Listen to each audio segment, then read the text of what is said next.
well, son. Father. Come now. You know who sired you. That doesn't matter now.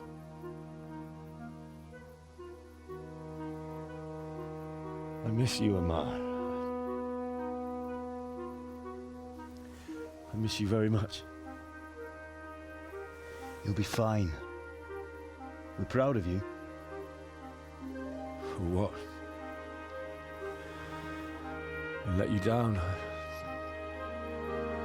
I lost the sword. I let that bastard get away. Don't be so hard on yourself. There was nothing you could have done to save us. And someone has to live and carry the torch. As for the sword, it's just a thing. You didn't want me fighting. Now look at me. Standing up to evil isn't the same as sowing its seeds. You did what was right.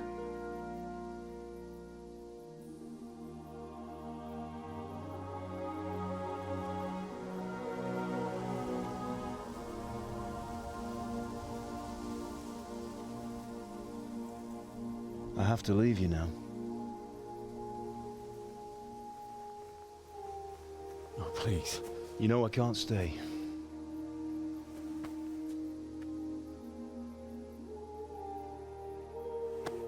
Will I ever see you again? God knows.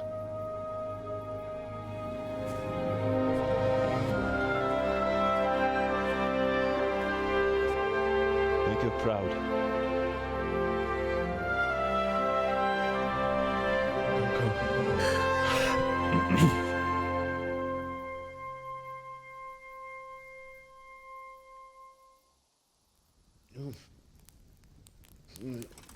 Oh, don't go. No. What on earth were you dreaming about? I couldn't wake you, and it's well past dawn. Sir Radzig wants you at the upper castle. The lords are in council with Jobst. Right. I'll go straight away.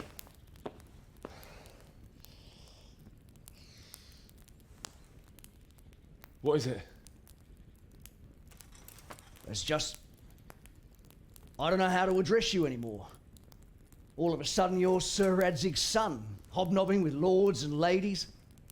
And here's me, as common as muck. Oh, give over, you idiot. Do I look like a lord to you? Not really. You're as much a lord as I am a nun. And I've never looked good in a habit. Get out of here! Or I'll have you clapped in the stocks.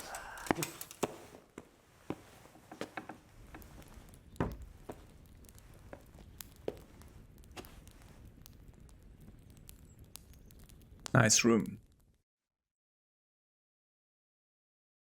You're in a private area? That's my room. And with that, welcome back to Kingdom Come Deliverance, where we are playing the Epilogue. Vengeance still doesn't work. Go to the upper castle during the day to meet Margrave Jobst. The upper castle. I'm at Perkstein here. So we have to go to the upper castle now.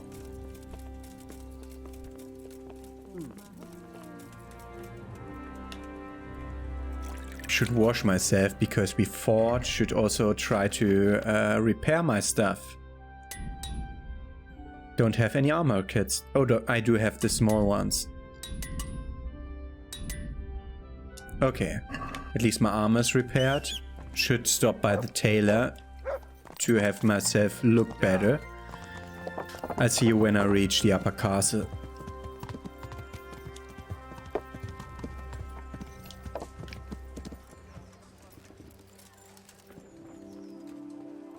Vegetables! Fresh vegetables! Look now, aren't they lovely? I'm honored. God be with you.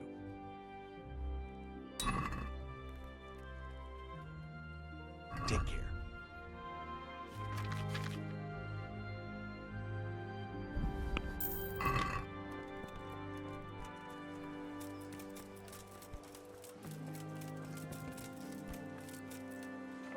fresh bread. God save you.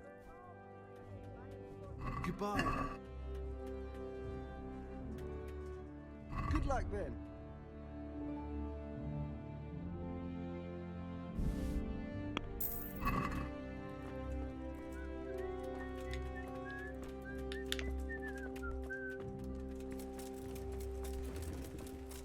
Cucumbers, lovely cucumbers, asparagus and prunes. Flour, egg, Yeah. yeast.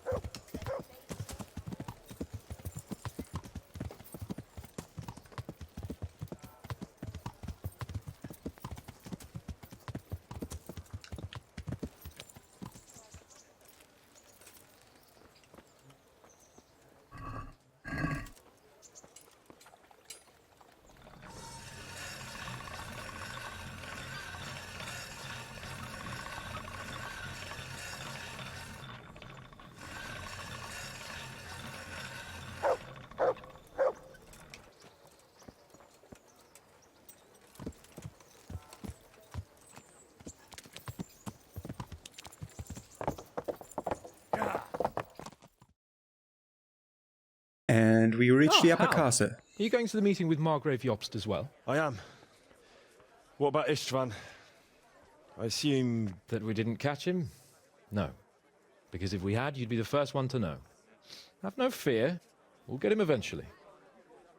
I hope you're right. Why didn't you wash yourself? Anyway, let's go and see what Jobst wants from us. He goes to the bathhouse wenches every day. Why isn't he washed? My lords, Christ's blessings on you all. And on you, Lord Capon. And this is my son, Henry. I didn't know you had a son, Sir Redzig. It came as a bit of a surprise to young Henry, too. This gentleman here is John II of Liechtenstein, a member of my council. I'm honored, gentlemen. Come join us. Margrave Jobst was just about to tell us the reason for his visit. Your Grace? I'm sure we're all agreed, Your Graces, that all this unrest must come to an end. This kingdom needs a king. Question is, which king? My cousin, Wenceslas IV, who is being held in captivity. I have to confess, my lord, that your answer surprises me a little. If I'm correctly informed, until recently you sided with your other cousin, Sigismund. That I cannot deny, and I have always stated my position plainly. But times have changed. How have they changed, Your Grace? Sir, there is one thing on which we undoubtedly concur, that King Wenceslas, unfortunately, did not inherit his father's gift for governing. Sadly, his failures have cost Bohemia, the nobles, and our whole Luxembourg family a great deal of money and effort. How did the king let it go so far, damn it? It's in his temperament. He cares only for wine, women, and the hunt. A king, in fact, who never wanted to be king. Then why didn't he just let his brother have the crown? Young sir, the crown weighs heavy when there are duties to be performed, but to surrender it means giving up great privileges, too. But he did surrender power to his brother. When things started getting out of hand, Wenceslas appealed to Sigismund for help in restoring order. What, you're saying Wenceslas invited him here? This is starting to make my head spin. Actually, it makes sense when you think about it. Sigismund wanted to re-establish the power of the whole House of Luxembourg. He thought if he helped Wenceslas win the imperial crown, in return his brother would help him become the king of the Romans, and leave the actual reign of Bohemia and the empire to him. Sigismund would govern, while Wenceslas could carry on doing what he was best at, enjoying the life of the imperial court. Why wasn't Wenceslas crowned Holy Roman Emperor long ago? He was already elected king of the Romans. All he had to do was go and let the Pope put the damn imperial crown on his head.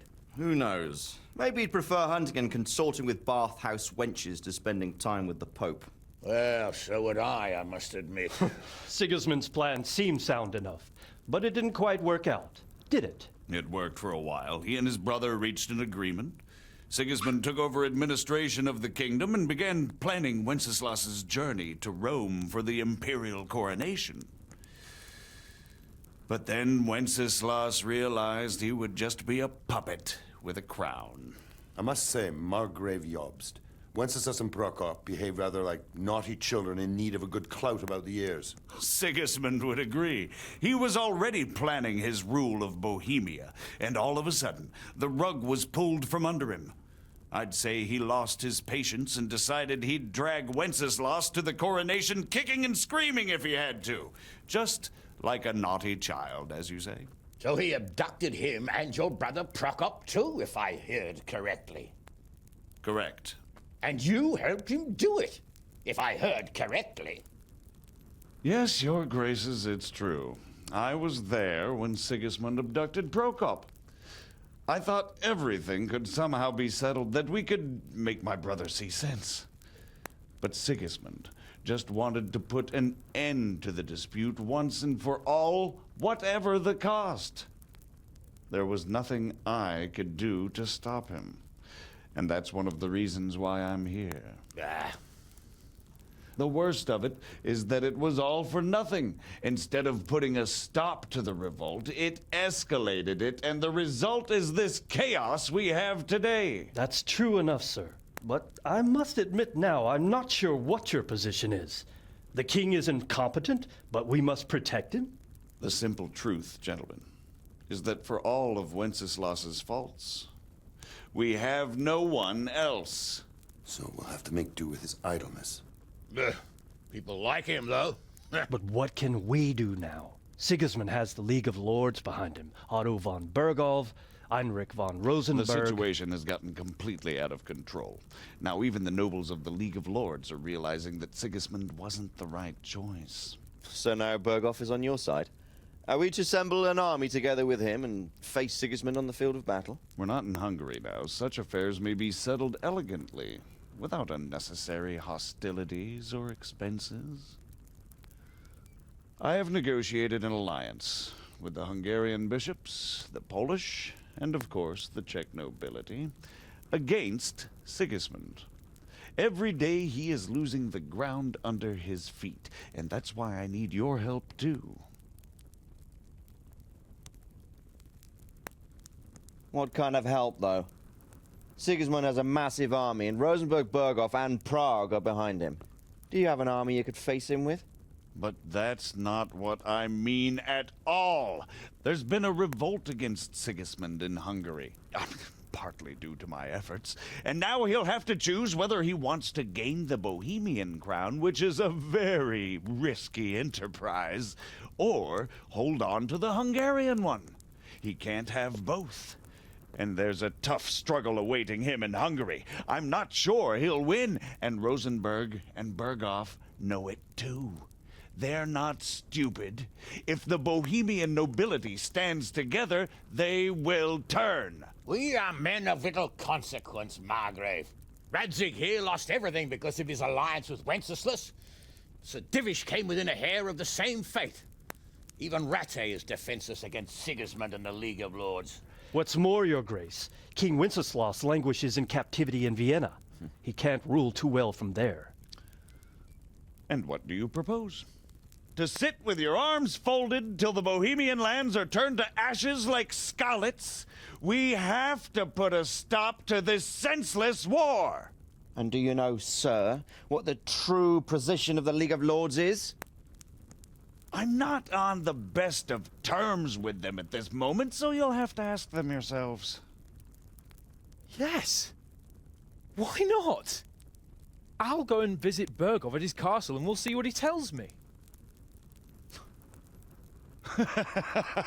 You know, that's not such a bad idea, young sir. True. Though a little risky. I doubt Berghof would harm a blue-blooded envoy. And you can find out what he has to say about developments and what the League of Lords is planning.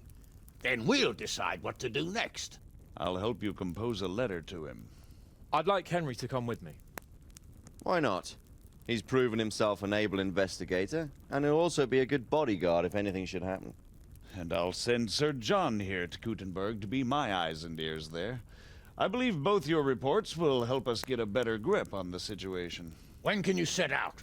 Just as soon as I've packed my things. Excellent. Margrave Jobst and I will draft a letter. Get ready, and we'll meet back here.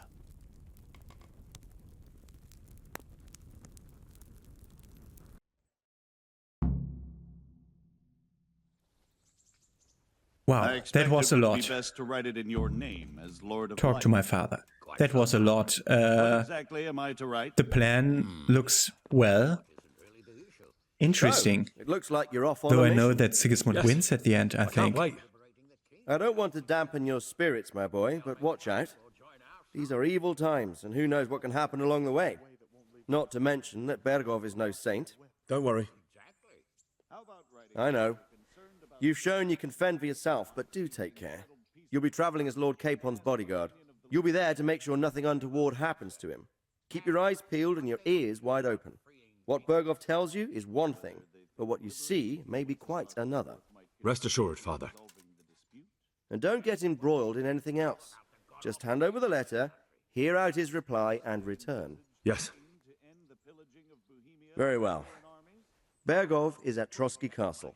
I think you'll find it quite an eye-opener. It's one of the finest castles in the land. It's 3 days' ride from here, so unless you hit a snag along the way, you'll be back soon enough. Any questions? I'm getting a bit lost in the Luxembourg lineage. It all seems a bit too tangled. The Luxembourgs have ruled the Empire and Bohemia for almost 100 years now. Emperor Charles brought this land to prominence. When he was in power, things had never been so good. Wenceslas and Sigismund are his sons, but by different mothers. Jobst and Prokop are their cousins. They were entrusted with governing Moravia. But instead, they've been in a bitter armed feud for years. And now Sigismund's fallen out with Wenceslas. Wenceslas also had another brother, the youngest, John of Görlitz, who was most probably poisoned. They seem like a hot-blooded lot. It's hard to keep up with their affairs, since they tend to change their alliances from one day to the next. Who is he really, this Jobst? The cousin of King Wenceslas. He's the Margrave of Moravia. I admit I don't know what to make of him myself. Until recently, he was allied with the League of Lords. For a time, he even served Rupert of the Palatinate against the king. And now suddenly, he's reversed his position. I think he wants to become king himself. One can't help being suspicious. It's best to keep a watchful eye on him. But he really is the leader of the resistance against Sigismund these days. We'll just have to see how it all turns out. I'm a bit concerned that so of many people seem to think so little of King Wenceslas. You knew him, didn't you? What's he really like? Well, there's no straightforward answer to that question.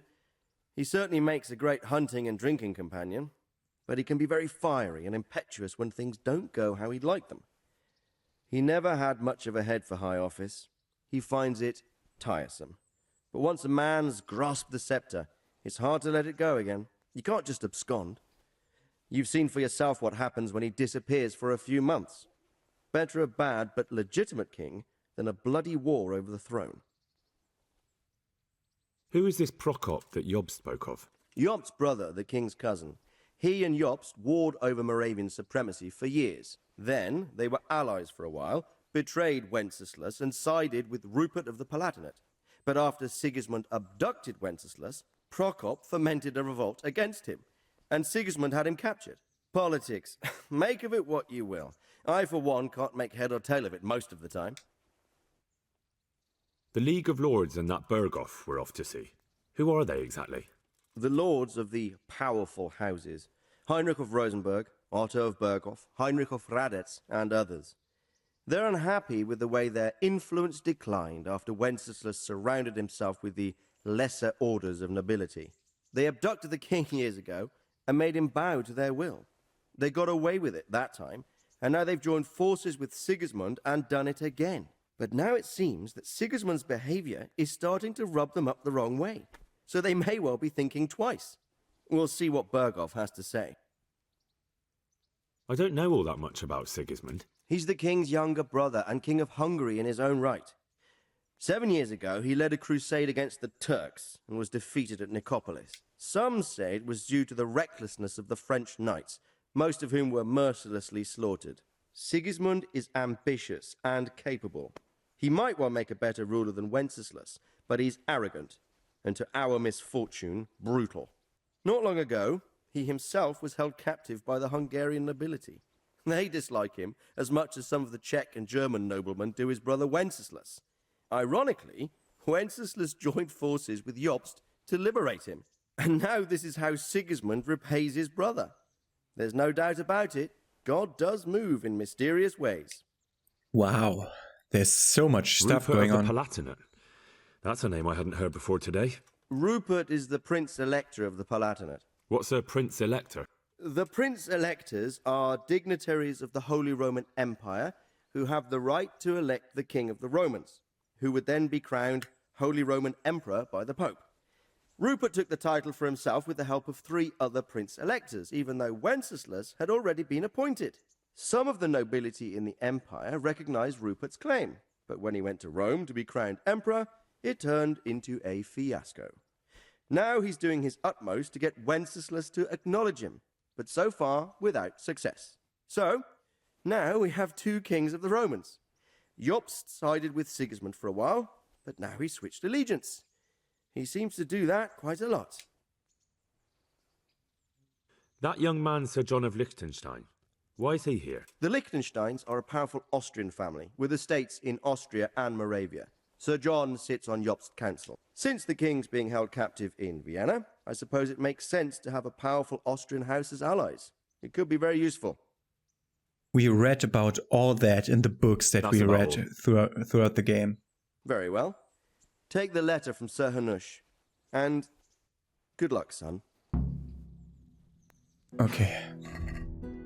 So, I wanted to look up one thing, because I'm pretty certain Sigismund of Luxembourg, King of Germany from 1411, King of Bohemia from 1419, and King of Italy from 1431, so he wins. I was pretty certain that he will win. Why is that normal townsman here? Take the ladder? Not take the ladder, I want to talk to the guys. What about Rubar and Bernard? Greetings. What do you think of Job's speech, Sir Robard? Honestly, lad, I wouldn't trust a word he says. He'll drag us into something, and when the going gets tough, he'll turn tail and leave us to deal with the consequences. We don't need to talk about this again. You're welcome. Bear up, and take care of yourself. The world is a dangerous place, and Bergov's a dangerous man. Good luck, then. God be with you. Good luck, then. Okay, nothing from him. Take the letter. Why does it fade to black? Ah, they just finished writing the letter. I believe we have written it well, gentlemen. Without a doubt. No one could deduce from this whether we are Sigismund's allies or foes.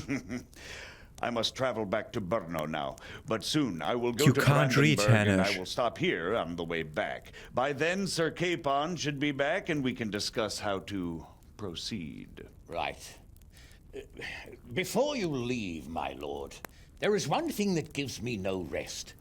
Why did Sigismund come as a foe? It makes no sense. If I may, sir, I think I can explain. Oh, please enlighten us, young sir. I live not far from Hungary, where Sigismund reigns. It is a savage country, and the constant war with the Turks has hardened the people. They need a monarch with an iron hand. So when Sigismund felt the wind of revolt, he reacted as he would at home. Only what works on the Hungarian nobles does not work here in Bohemia. Bringing order is one thing, but slaughtering and pillaging with a horde of barbarians quite another. What purpose does that serve? But My question Sigismund exactly. did give the Bohemian nobles a chance to take his side. It was only when they refused his ultimatum that he lost patience and took to the sword. As for the barbarians, he could afford nothing better. The Hungarian nobility would gain nothing from joining his campaign in Bohemia.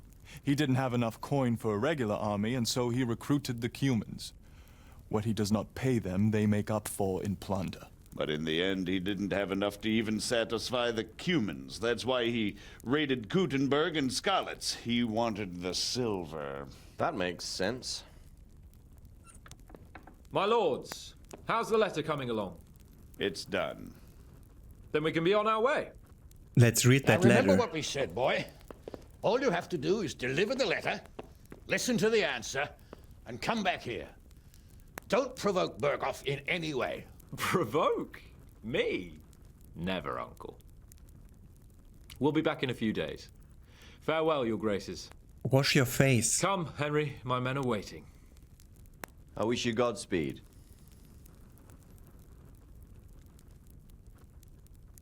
Wash your face, Capon, and read that letter, because Hanish can't read.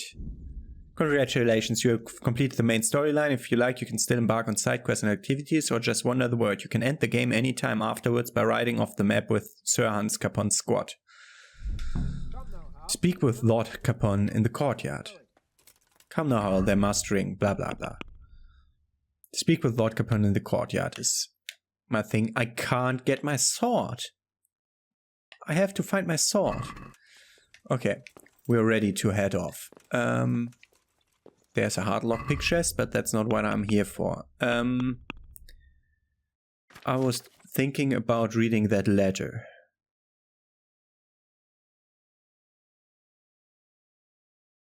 We don't have it. God damn it, I wanted to read that letter to see if Jobst is turning on us or not. Also wanted to see whether... Oh, this is closed with an alpha wall now. Wanted to speak to Jobst again. Or at all. This is where I left my horse. This is where we have to come with the horse, so nothing too bad. Let's talk to him. So, can we set off now, Henry? Of course. I can't wait. So, to horse! The Lord of Berghoff is bound to be waiting us eagerly. To horse?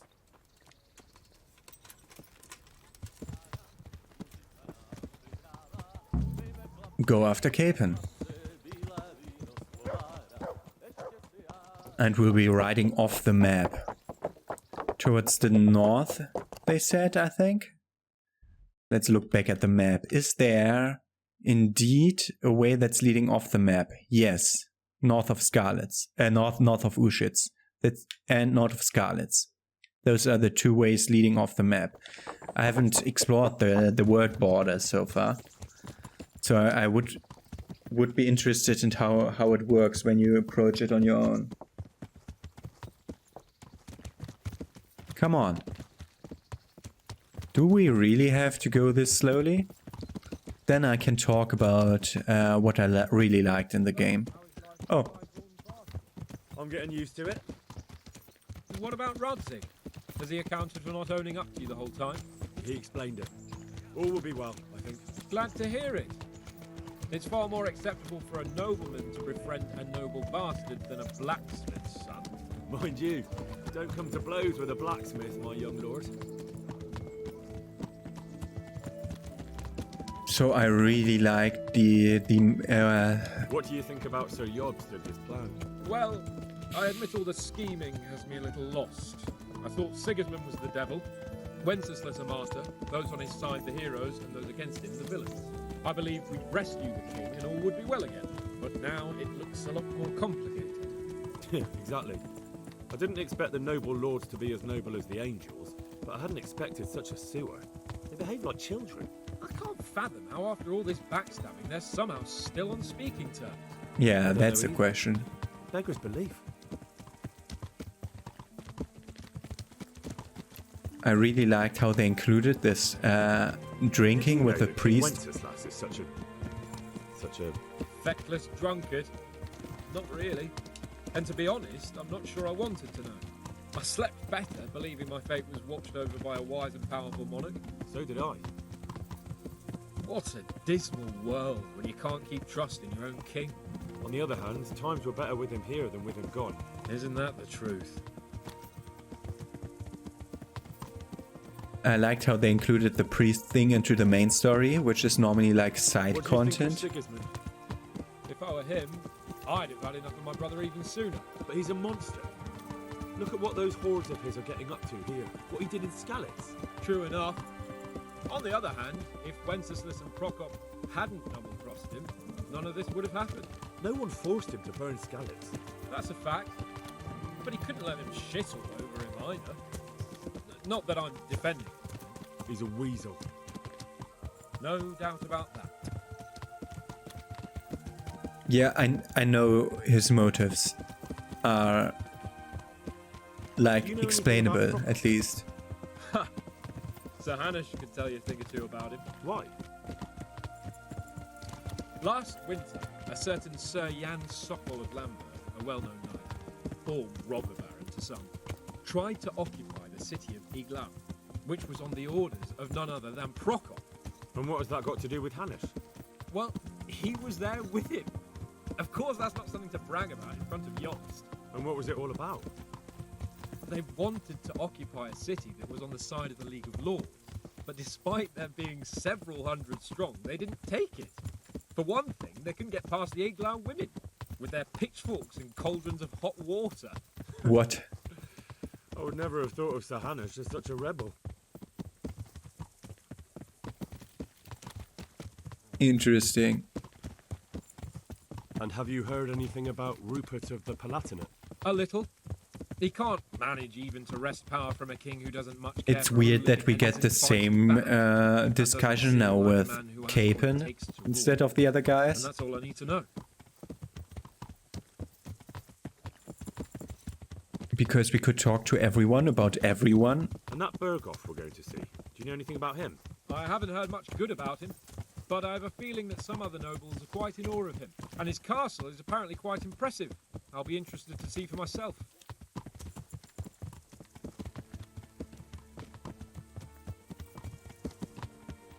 I'm also interested to see the interesting castle. Wealthy, pompous. The king doesn't seem to like them much. He's chosen to let the lesser ranks of the nobility into his circle, men like your father. I admit I don't blame him one bit. But the lords weren't happy about their lost influence, so they put their foot down. If I were Wenceslas, I'd have let them hang after they abducted me the first time. But he gave them seats at the provincial council? Little wonder they're back at their old tricks. If it worked once, it will work twice. Of course.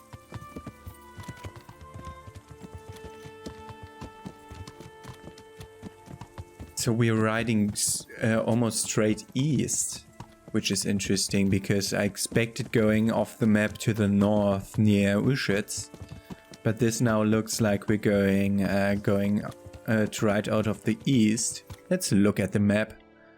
Yeah. Okay, we're almost there. Woo! I hated that using your stick in the menu will turn you around. Oh no. Come on. Come on, you stupid watchman. Are you blind, for Christ's sake? There's people walking here.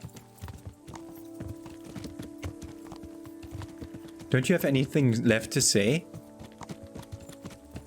Okay, now I can talk. I liked how they included several things that are normally side quests in a game like this into the main story to make it more interesting. I liked the side quests, the normal ones, not the activities. They are just busy work. I might regret not going to complete the sword, the Queen of Sheba's sword quest, because I think we would have gotten a great sword out of that.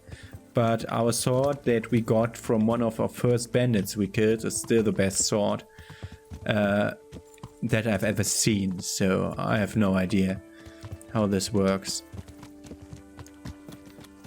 Hey, this is the Constellation Cross that was marked as a question mark on the map all that time, but I didn't want to ride this way.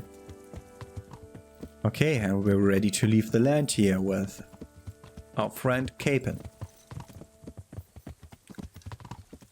Did I stray too far of him and now the dialogue has stopped because we're not traveling together anymore, officially? Because of him going into that watchman? Would be a shame. There have been a bit of weird quirks and bugs like this in the game. Weird that we can't talk now. Okay, there's a camp over there, so I suppose if we didn't ride with Lord Capon, we would have met up at that camp. And the game saved.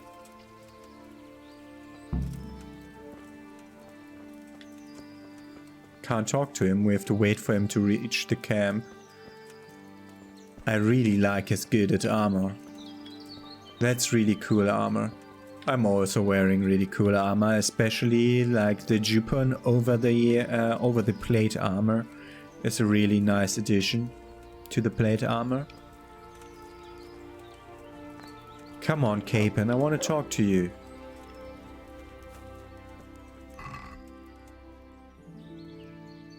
We get really cool stuff here. I assume that's a treasure map leading to that. How about it, Henry? Can we go? Are you ready for this? Yes, all the time. At last I'll get to see more of the country and have a bit of an outing. Quite.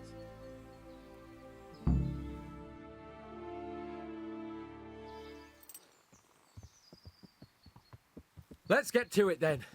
I finally have the feeling we're doing something worthwhile. We're helping to save the king. Instead of saving his drunken majesty, I'd rather find that horseman who murdered my parents, get the sword back from him, and skewer him with it. Cheer up, Henry. I have a feeling you'll get your chance one day, and it won't be long in coming. Forward, men! Audentes fortuna juvat! And that's how we ride into the sunset to our next adventure, which will be Kingdom Come Deliverance 2, I suppose. Maybe we will get that game, maybe we will never get that game. We can't say yet. We just they had an announcement that they're working on the next game, but they didn't announce what game it is. So there won't be any more DLCs to fill out this gap. There can only be a second game. But I would be interested to see how they do it, because I'm now the hero. They can't just put me into having 0 strength again. But here we are. Back in the main menu. Okay, we're done with it. I'm seeing you tomorrow with Jedi Fallen Order, which is the Star Wars themed Souls-like that came out last year. I'm really interested in seeing how that is. And yeah, gonna see you with that tomorrow. Have a nice day. See you then.